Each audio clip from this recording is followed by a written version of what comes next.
Satyabama Institute of Science and Technology, Chennai and Sriperumbudur.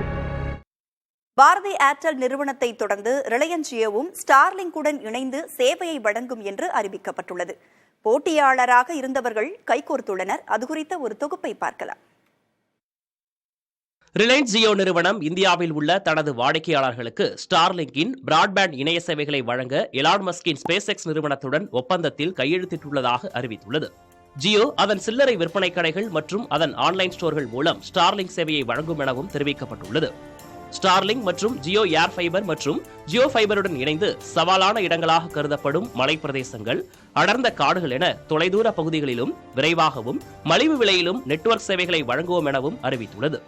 இதன் மூலம் இந்தியாவின் மூலை முடுக்குகளிலும் டிஜிட்டல் கட்டமைப்பை வலுப்படுத்த முடியும் என நம்பிக்கை தெரிவித்துள்ளது.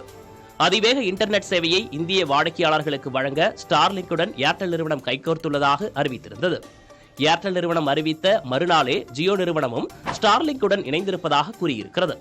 முன்னதாக இந்தியாவில் செயற்கைக்கோள் அலைக்கற்றை ஒதுக்கீடு செய்வது குறித்த விவகாரத்தில் எலான் மஸ்க் மற்றும் முகேஷ் அம்பானி ஆகியோருக்கு இடையே கருத்து மோதல்கள் இருந்தன.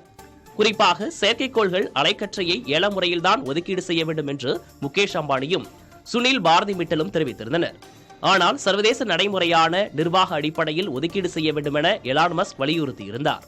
அப்போது இந்தியாவில் செயற்கைக்கோள் அலைக்கற்றை ஒதுக்கீடு நிர்வாக அடிப்படையிலேயே நடைபெறும் என மத்திய அமைச்சர் ஜோதிராதித்ய சிந்தியா தெரிவித்ததற்கு எலான் மஸ்க் நன்றி தெரிவித்தது கவனம் பெறுகிறது. புதிய தலைமுறைக்காக Kausalya. Satyabama Institute of Science and Technology, Chennai and Sriperumbudur.